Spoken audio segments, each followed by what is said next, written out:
Hello friends, this is Vishal and welcome to the third video of the biology lesson number 1, the leaf of grade 6.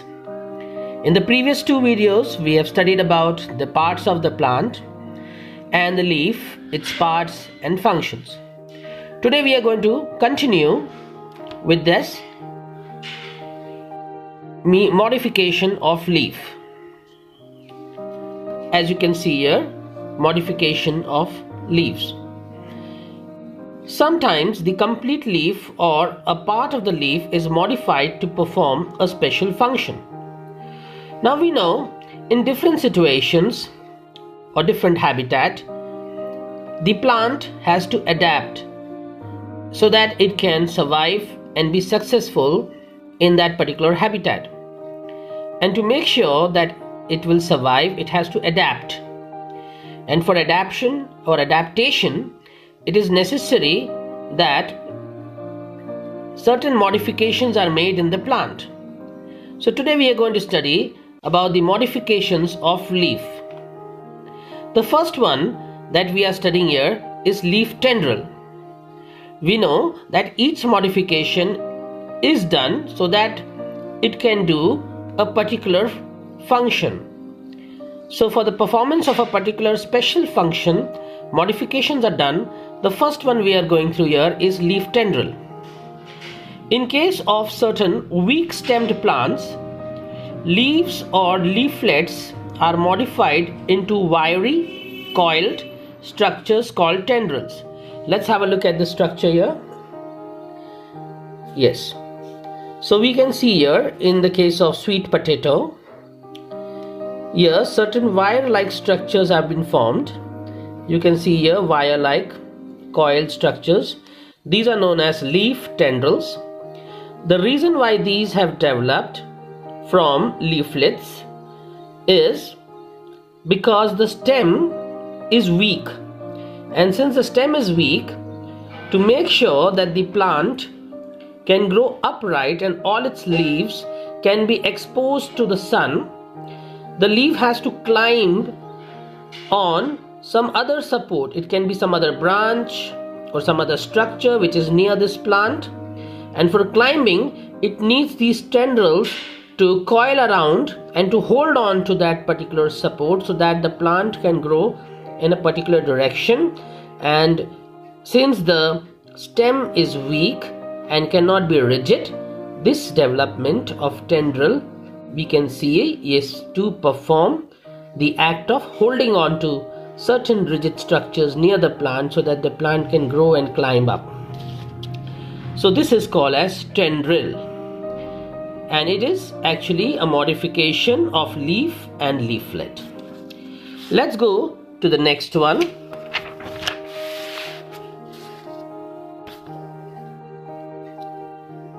Spines. Leaves are modified into spines to reduce water loss. Like cactus or in prickly poppy, leaves bear spines on the margin. So we can very clearly see that some of the leaves will be modified into spines so that through transpiration, water loss will not be done, or to reduce the water loss. This is found in prickly poppy or in cactus, as you may see here. Here you can see cactus, how the leaves have now become spines. This is the fleshy stem, and here we find the various spines. So these spines are actually leaves which are modified. Now since they become spines, they will not be able to lose water through transpiration. Let's go to the next one here. Scale leaves. As we see scale leaves in some plants like onion, we all have seen onion, and ginger, even ginger we have seen, thin and dry or thick fleshy scale leaves are present. And these scale leaves are present for the protection of buds. Okay, so we have seen the scale leaves are present in onion and in ginger. They are for the protection of buds. Now let's go through once again. So the modifications in the leaves that we are going through, first was leaf tendril, which is found in stems that are extremely weak, and the tendrils help in climbing. They're very sensitive to touch, these tendrils. So as soon as they touch any body that is firm enough to be gripped, they will coil around it and support the plant to climb up. The example is sweet pea. Then we came about spines, the second type of modification. Leaves that are modified into spines to reduce water loss, like in cactus. And then spines, you will find these in areas that are xerophytic or areas that are having very less water. So plants do not want to lose water that they already have. Then we come to scale leaves. The main function of scale leaf is to protect the buds. These are found in ginger and in onion. They are thin, dry. Sometimes they may be thick and fleshy. So this was modification found in leaves. Now we come to the next topic, which is insectivorous plants. Insectivorous, we can, as we know, the word insect we are aware of. Okay, so insectivorous plants, I believe by now you've guessed it well. These are plants that actually trap insects in one way or the other to meet their nitrogen demand.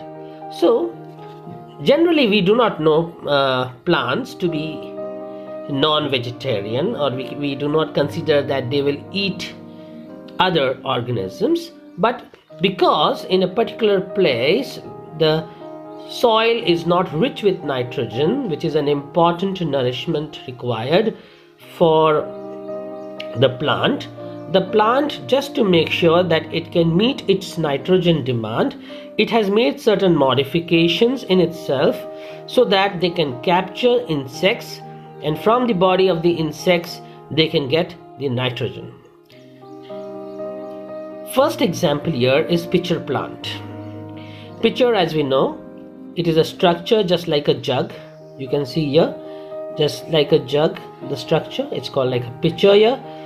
Pitcher plant. In pitcher plant, the lamina is modified into the pitcher. The lamina of a leaf is modified into a pitcher. You can see the pitcher plant here very clearly. And here, the apex of the leaf forms the lid. So over the pitcher there is a lid. Over the pitcher there is one lid as well. This is the pitcher and this is the lid. So the apex of the leaf forms the lid, and the lamina makes the pitcher.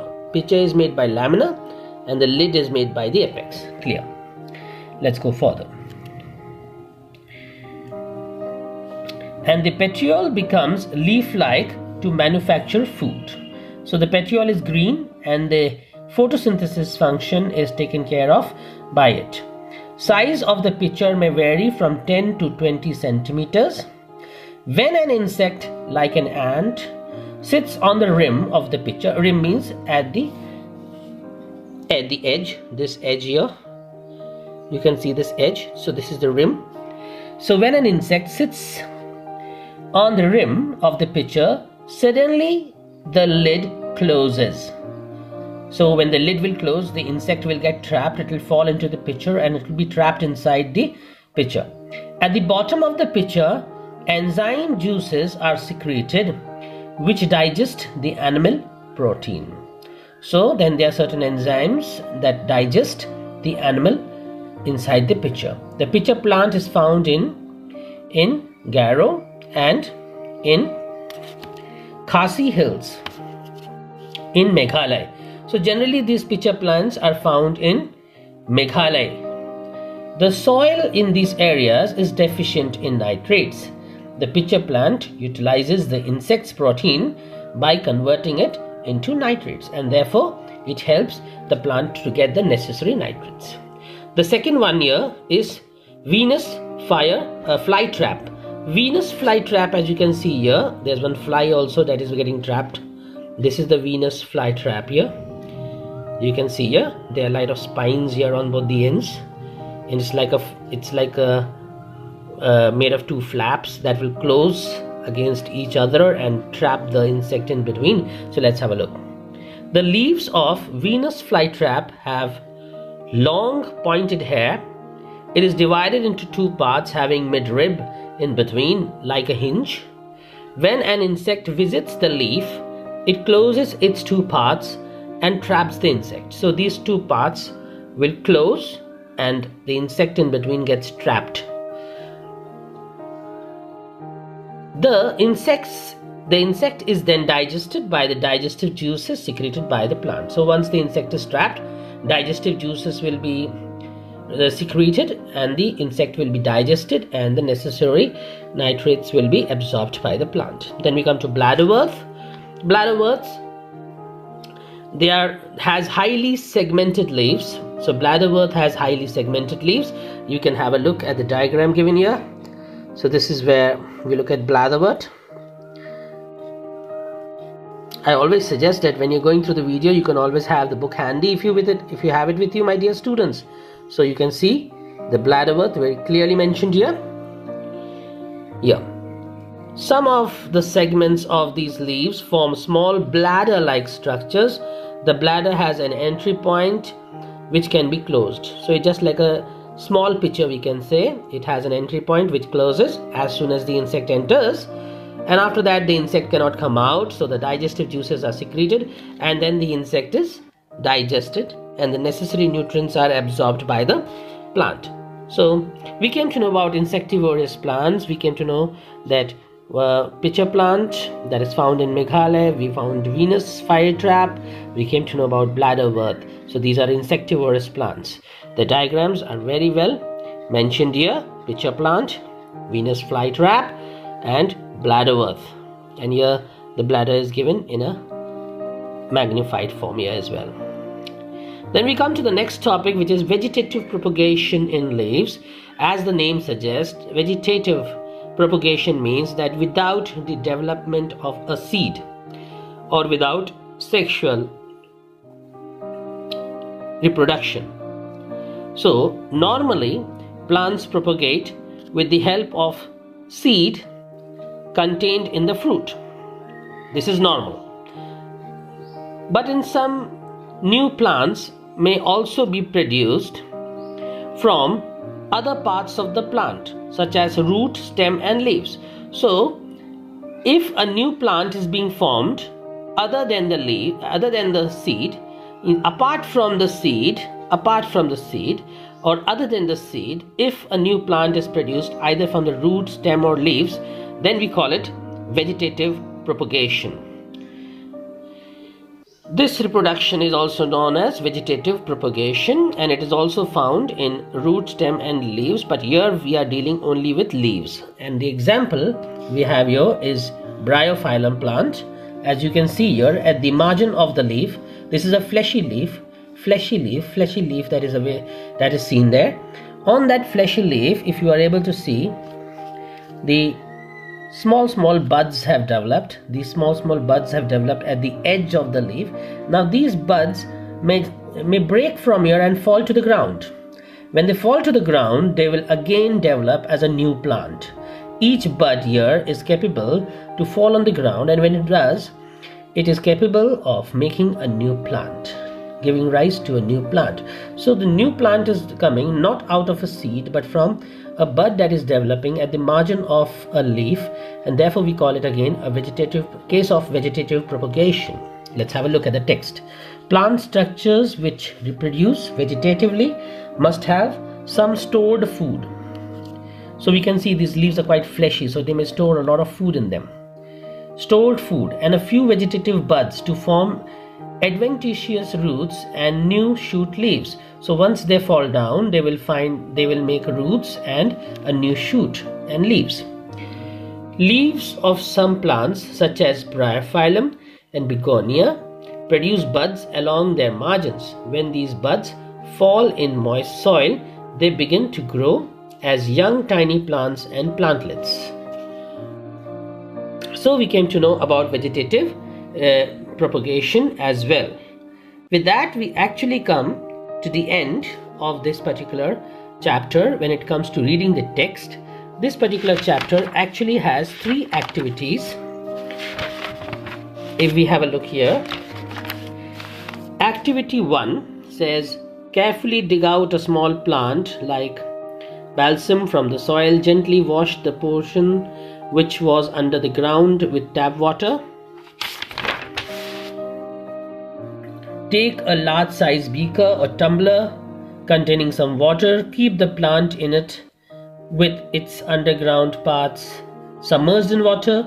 Observe the plant carefully and compare its parts. Identify the 2 main parts of the plant, one which was under the ground known as the root system and the other which was above the soil known as the shoot system. So I believe this can be easily done at home. You can just take a very tiny little plant that is in the soil. You can maybe the plant is just 2 to 4 inches above the soil. Such a tiny one you can take, and you can do this activity so that you can see that after washing the roots, how the roots are seen and how the entire plant is visible. So that activity you can do easily if you are willing to do.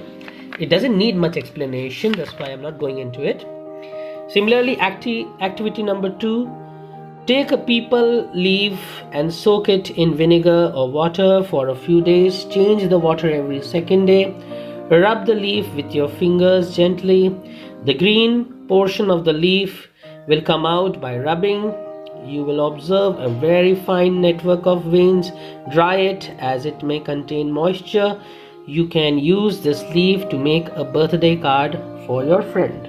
So this is also a leisure time activity. In case you find the peepal plant and all you need to do is ask a little vinegar from your mother, and you can go ahead and use some water as well in case you want. Keep this plant for some time in the water till you are able to rub with your finger the leaf, and then you can dry it and you will find that entire venation of the leaf. So it's a beautiful activity. If you find leisure time, you can do it, and it's easy to explain, so I don't need much to do here for you. Now activity 3, yes, this is something that we can look into. To demonstrate that a plant loses water by its leaves. So we have studied about transpiration. Let me just remind you. Transpiration is the loss of water in the form of water vapor from the aerial parts of the plant, which we are aware of. So here we are saying that can we prove it? Yes, it's easy. We are taking, what we do, take 2 small sized well watered potted plants. So these 2 potted plants we have taken, they were well watered with few branches as well. Now place a polythene bag over the plant as shown. So take a polythene bag and you can just place it over both the plants here. We are marking one plant as A and the other as B.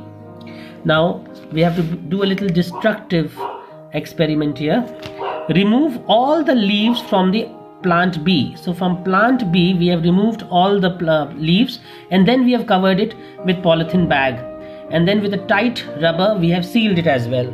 So what we have done here, for plant A we did not do anything. We just took a polythene bag and we sealed the base with a rubber band here. And then plant B, unfortunately, we plucked out all the leaves, and then we put a polythene bag over it and we put a rubber band here.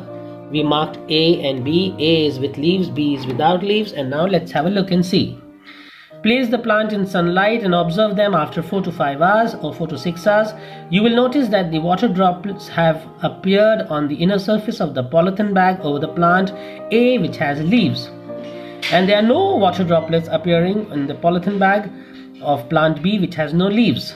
So after some time, when you find that there will be water droplets inside of the polythene bag with the plant that has leaves, and there will be no water droplets. So this proves that from leaves the water is lost through transpiration, and that was what we wanted to prove. So where there are leaves, there was water that came out of the leaves. Where there were no leaves, no water came out, so nothing was over the polythene on the inner side. So we have been able to demonstrate that a plant loses water by its leaves. No leaves, no water loss. Leaves were there, water loss. So with that we proved. Okay, so these were the 3 activities that we came across. The 4th activity here, again, not much of explanation is required, still I'll take you through. It talks about to grow bryophyllum by vegetative reproduction. Take a fully grown leaf of bryophyllum with some adventitious buds growing. So you need a particular, when you go to a nursery or to a garden where you find bryophyllum is already growing, you need a specimen or you need a particular plant that is already having some buds on the margin. Then we go further and have a look. Cut the leaf into bits, each containing a growing adventitious bud. So when we find that, we have to just cut the leaf from that particular part where the entire adventitious bud is actually a part of that cut portion. Put these buds in a flower pot and cover them under moist soil, keeping the emerging buds just projecting out of the surface.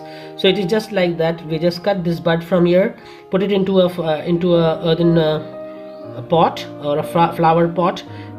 Make sure that the aerial part of the bud is outside and the inner part of the bud is or the roots of the bud that are coming out are actually in the soil. Observe it after 10 to 12 days. Tiny plantlets will grow out from the bud. Well, if the bud catches or if the bud finds the suitable environment to grow, you will be finding that these buds now are converted into tiny plantlets or small plants. And the conclusion is bryophyllum is a plant whose leaves produce adventitious buds in their margin. The adventitious buds grow into new plants when they fall off from the parent plant. So with that, we have completed this entire chapter, no problem at all. And I believe the exercise may not be difficult for you. You will be easily able to do the exercise.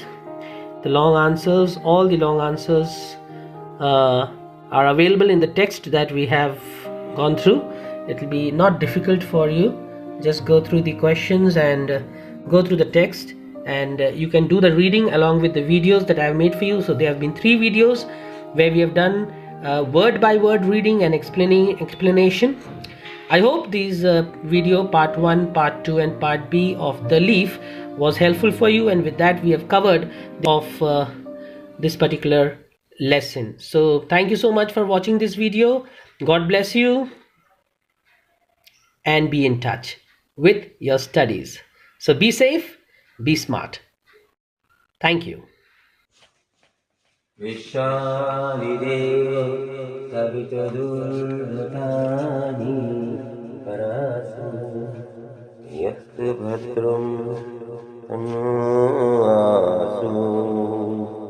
विश्वानि हे विश्व के ईश्वर, सभी तो माने सभी, दुर्गतानि माने सारे दुर्गुणों को, परासु परासु माने दूर कर दीजिए।